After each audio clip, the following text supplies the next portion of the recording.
सुबह इमाम हुसैन अलैहिस्सलाम को मैदान करबला में शहीद किया गया। सूरज की रोशनी जिसे धुंधला गई हो, फजा में सकुतावर गम छा गया, जमीन जैसे लुढ़स गई हो। असर का वक्त था। जहरीन की नमाज के बाद कौल में है जब शमर मलून ने आगे बढ़कर इमाम हुसैन का सर कलम किया। खौली इब्न ज़ीद ने इस काम में मदद दी। वहल में तारीख इंसानियत का सबसे भयानक और दर्दनाक मंजर था कि जब नवासे रसूल खातमाल अंबिया के लख्ते जिगर गोश फातिमा दीन इस्लाम के मुहाफिज का सरतन से जुदा किया गया। इमाम हुसैन अलैहिस्सलाम के जिस्म मुबारक को जम यम पर बेकफनों बेगोर छोड़ दिया गया। खैमों में कहराम चकिया। बेबी ज़ीनब ने जब भाई का सरनीज़े पर बुलंद देखा तो सब्र के साथ हल्ब खोले, ऐ मोहम्मद मुस्तफ़ा, ये तेरे हुसैन का हाल है जिन्हें तेरे उम्मतियों ने बेदर्दी से शहीद कर दिया। बच्चों की चीखें, औरतों की आहुजारी और ज़िनाल आबदीन की खामोशी फ़ज़ा को बोझल कर रही थी। शहदा के इज्साम पर दुश्मनों ने घोड़े दौड़ा है। इमाम हुसैन के सीने और पश्त पर घोड़ों की टापों से ज़रबे लगाए गए हैं ताकि ज़ीद को यकीन दिलाया जा सके कि हुसैन मुकम्मल तौर पर शहीद हो चुके हैं। उनके कपड़े लूट लिए गए, तलवार, अमामा, यहाँ तक कि चादर और नालीन भी छीन ली गई। इसके बाद अहले बित के खीमों में आग लगा दी गई। बेबियों के सरों से चादरें छीन ली गई। मासूम बच्चियां खौफ व हज़न में उधराधर भाग रहे थे। जिन खीमों में कुछ बाकी था उन्हें लूटा गया। अलिया सगर का छोटा साला शहमा के पहलू से छीना गया। अहले हरमों को कीदी बनाया गया। इमाम ज़ीनल आबदीन जो शदीद बीमार थे उन्हें जंजीरों में जकड़ दिया गया। शमरा और अमर बिन साद ने इमाम हुसैन अलैहिस्सलाम का सर मुबारक एक नीज़े पर बुलंद करके को फहरवान कर दिया। साथ ही अहले बीत के कैदियों को भी हतकामीज़ तरीके से कुफह की तरफ ले जाया गया। रास्ते में लोगों का हजूम था। कोई तमाशा समझ कर दिख रहा था, कोई खामोश आशिक भा रहा था और कोई अहले बीत को पहचान कर लर्ज़ाता था। जब यह काफिला कोफा पहुंचा तो शहर की गलियों में इन कैदियों को फिराया गया। इमाम हुसैन का सर मुबारक इब्न ज़ियाद के दरबार में पेश किया गया।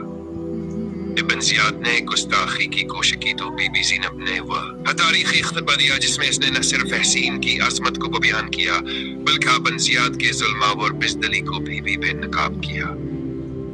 इमाम ज़ीनुल आबदीन ने भयासे के दरबार में कलाम किया जिस पर इब्न ज़ियाद गुस्से से लर्ज़ गया।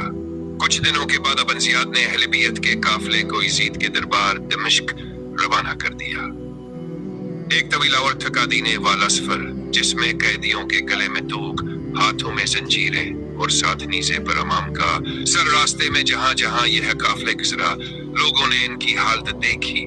कहीं अफसोस किया गया, कहीं पानी पेश किया गया और कहीं गुस्ताखियां हुई। शाम में जब काफिला यज़ीद के दरबार में दाखिला हुआ तो यज़ीद अपने तख्त पर बैठा मुस्कुरा रहा था। इमाम हुसैन का सर मुबारक सके सामने एक तश्त में रखा गया।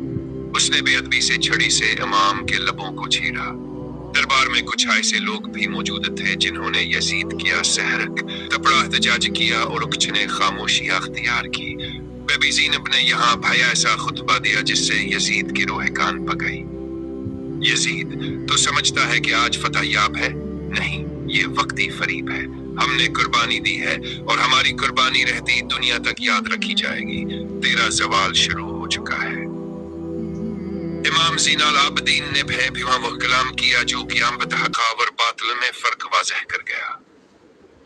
आखिरकार अहले बीत को कैद खाने में रखा गया। कई दिन तकाज़ी दे दी गई। एक रवायत के मुताबिक छोटे बच्चे ऐसी कीद खाने में भूख से शहीद हो गए। बेबी स्कीना ब्यासी कैद में अपने बाबा के सर से लिपट कर जान दे गई। यज़ीद पर जब अवामिद दबाव बढ़ा और बाज़ मशीरों ने समझाया तो उसने मजबूर होकर अहले बीत को रहा किया। बेज़ाहिर माफी मांगी और इज्जत के साथ मदीना वापस जाने की इजाज़त दी। जब यह काफिला मदीना पहुंचा तो पूरा मदीना मात मसरा बन गया। हर गली, हर कोच नुहा कुद्दा बन गया। लोगों ने सियाह लिबास पहन लिए। इमाम हुसैन की शहादत ने इस्लामी दुनिया को हिला कर रख दिया। इसी वाक़े ने यज़ीद के जुल्म को हमेशा के लिए बेनकाब कर दिया और इमाम हुसैन को रद्द-ए-नियात, कहरियत, हक़ और कुर्बानी के सबसे बुलंद अलामत बना दिया।